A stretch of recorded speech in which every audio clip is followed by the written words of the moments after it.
Hey guys, here's lesson 4.3, multiplication with decimals and whole numbers. Our essential question for today is how can you use drawings and place value to multiply a decimal and a whole number? So I'm going to put my star beside my essential question. It says in 2010, the United States Mint released a newly designed Lincoln penny. A Lincoln penny has a mass of 2 5/10 grams. If there are 5 Lincoln pennies on a tray, what is the total mass of the pennies? So we're going to circle how much each penny costs or how much each penny weighs, and that there are 5 Lincoln pennies. When we want to know what is the total mass, so I'm going to circle the words total mass. And that's basically the questions that we're answering over here by circling that information. How much mass does one penny have? So it would be 2 5/10 gram. How many pennies are on the tray? There are 5 pennies. And then use grouping language to describe what you are asked to find. We're asked to find 5 groups of 2 5/10. Okay, so the first thing we're going to do is to estimate the product by rounding the decimal to the nearest whole number. So if we have our decimal, so we have 2 5/10. I don't know why I just said that. 2 5/10. If we rounded that to the nearest whole number, it would be 3. So 5 times 3 would be 15. Now, what we're going to do is we're going to set it up just like we would a normal multiplication problem. We have 5 times, I'm going to zoom it in just a little bit over here. 5 times 5 is going to give me 25. Put down my 5, regroup my 2.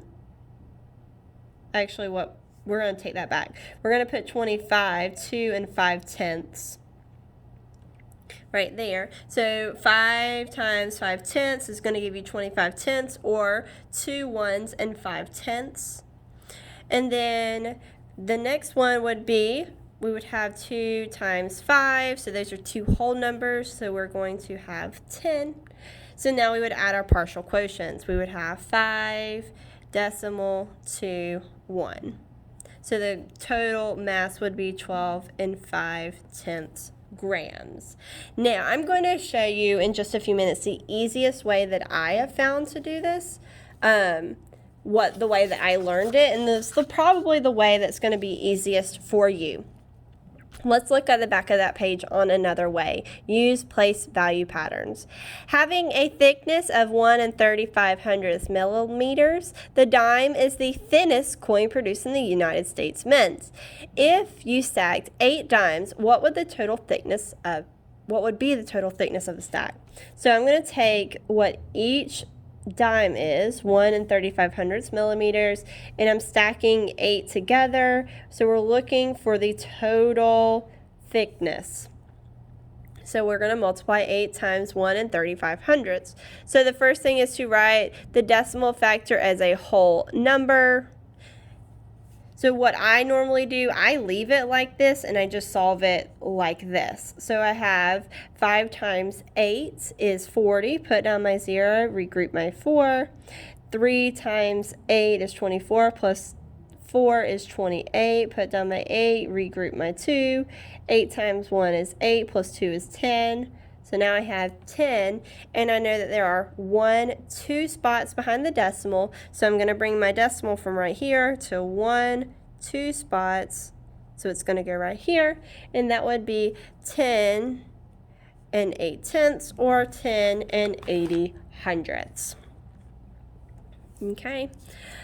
That's how I would solve it every time. So you'll look for the number of spots behind the decimal, and you'll just move your decimal place at the end. So like this one says place a decimal point in the product. Let me zoom it in some so we can see it a little bit better. They've already multiplied it for us. That's the easy part. Now we just have to put where the decimal point is. So there is 2 spots behind my decimal point. So here's my decimal point. I'm going to go 1, 2, and place it right here. I'm going to rewrite it 47 67 hundredths. So the number of spots behind your decimal place is how many spots you're moving your decimal.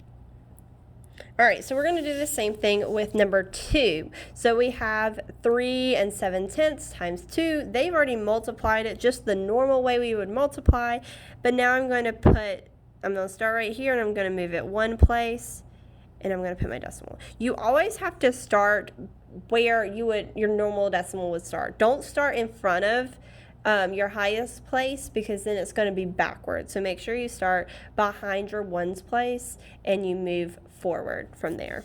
All right, so let's do this last one together.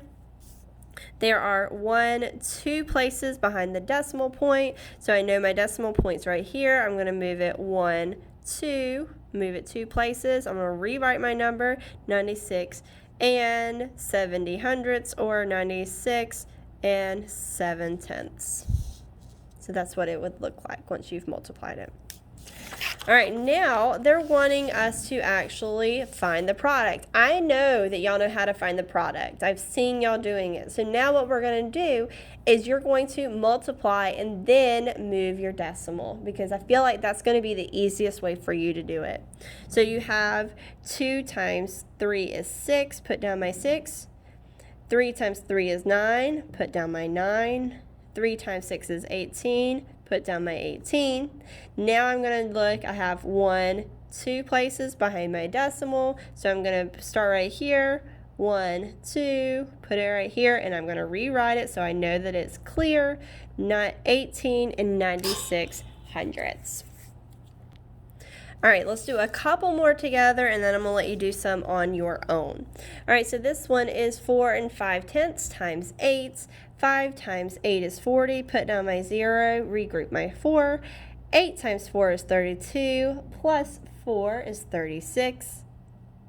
Guys, if I ever go too fast, make sure you pause so that you can see and write, and make sure you process it. Rewind it if you need to. Sometimes I feel like I go too fast and you're not able to completely understand it. So make sure you pause or rewind if you need to.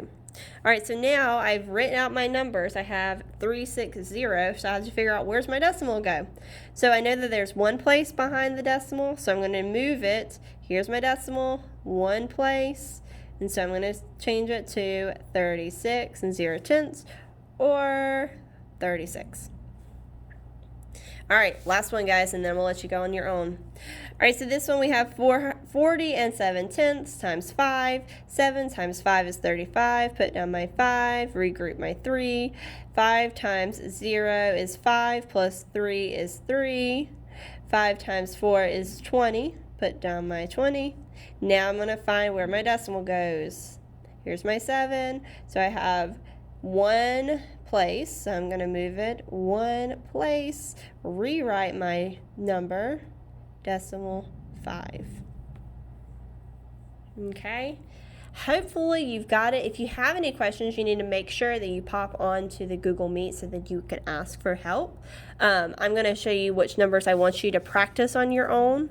So I want you to do 7, 8, 9, 10, 11, 12. Let me check the back, make sure. Yep, there is practice on the back.